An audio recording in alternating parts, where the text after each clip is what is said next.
I'll move over to city medicals. We know that the nature of medical services requirements for oil and gas are unique in its way. You also have a mixed clientele of nationals and expatriates to deal with. So share with us how you have actually maneuvered all this to be able to provide the right level of service and have increased participation of Ugandans.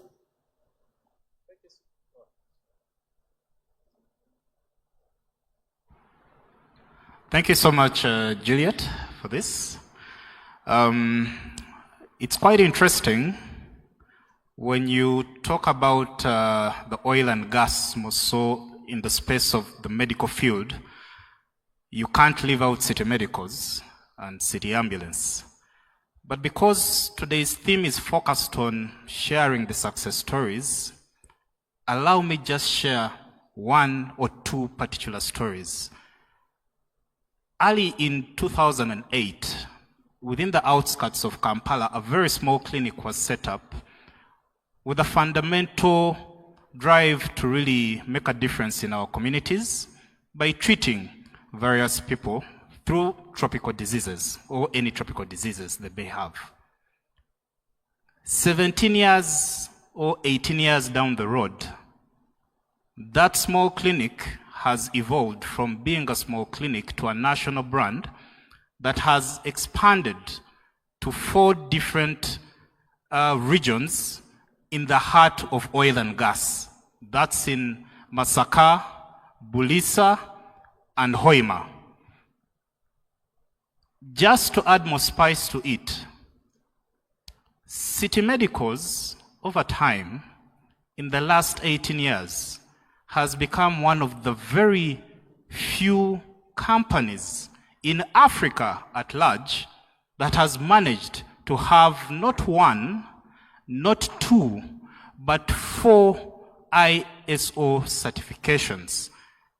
Not so many companies have managed to even have 1, but an interesting story of a local Ugandan company being able to have 4 different certifications in ISO with the sole purpose of being able to manage to provide the required standard of service in the oil and gas is quite phenomenal.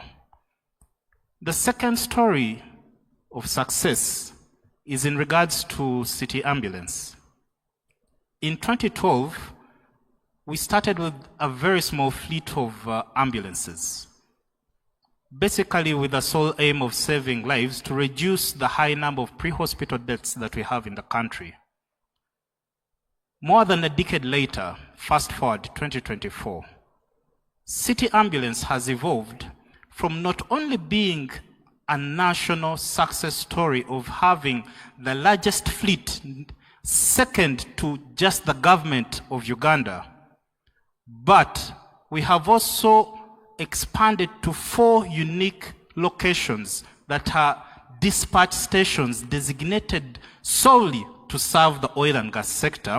That is also still in Masaka, Hoima, and Bulisa, where the actual heart of the oil and gas is. But it's not stopping there. City Ambulance, as a 100% owned Ugandan company, has been able to also spread its wings to become a pan-East African country, expanding also in Tanzania, and soon finalizing its office setup in Zanzibar and Malawi as well, by a Ugandan, 100% owned company. I expect a round of applause for such success. Back to the theme, how have we been able to contribute to the national content? 1, it's been a journey. And our kind of field, because we're in the oil and gas, everyone here must be knowing that oil and gas projects don't happen in the capital cities. The project sites are in the remotest areas of where they are, with very limited access to quality health care. And so City Medicals, in a way, has created a very unique niche of specialized personnel who have gained exposure in understanding the dynamics of operating in the oil and gas, more so in line with remote site medicine. And in such a way, we've created a strong pool of demand of cadres who are now very good and experienced in this particular field. But on top of that, to make it more successful, these are Ugandans who are operating in these areas. They are not coming from anywhere else. For us to be able to achieve this, we've had to partner through joint ventures with some of the best international companies that we have benchmarked that have also been working in the oil and gas. Through this, we've tailored a very unique kind of collaboration where we've seen capacity transfer of skill sets that are unique for the execution of such projects with their complexities, also in line from emergency medicine as well. But it's not only limited to the medical personnel. The management of City Medical City Ambulance has gone a step further because it's not about the medical personnel who are on the field, but also the team in the background that helps to execute this. Management has sponsored and taken an initiative to take some of its cadres as far as South Africa to gain exposure and knowledge in essential management skills and have an acumen on how to support projects. And this has been all possible through having capitalized in the opportunities that come with the oil and gas that has managed to have our own Ugandans get the experience and exposure and technical knowledge from the operational side of view, but also to support the teams that work on these projects. But fast forward, when it comes to also supporting the rest of the people within the ecosystem, City Medicals, in compliance with the Petroleum Authority regulations, all the goods, services, both medical and non-medical, that are used in the execution of the project are 80% sourced locally from here, giving a linkage to the same resources that are generated from the oil and gas project or opportunities to be also spread and utilized locally here, giving also fellow Ugandans within the procurement cycle an opportunity to tap indirectly into these opportunities of getting a share of the oil and gas as well. But not only that, we have gone a step further to build capabilities of also the contractors that are working into the same space of the oil and gas.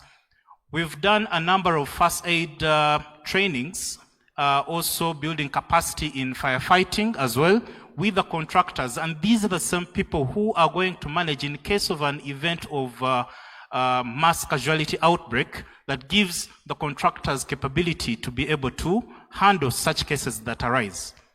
But you see, the most fundamental storyline throughout the oil and gas or during the Tilenga period is that recently we celebrated 1 million man-hours of non-interrupted workflow. During the COVID, yes, please, a round of applause. During the COVID period at its peak, there was no interruption of work. And because we have built capacity to manage for just 2023, just to mention, we've managed more than 10,000 cases, and we have not had any single fatality throughout the project execution. And that is also equally a very fundamental success story. So, thank you so much, Juliet. Thank you very much for sharing your stories with us.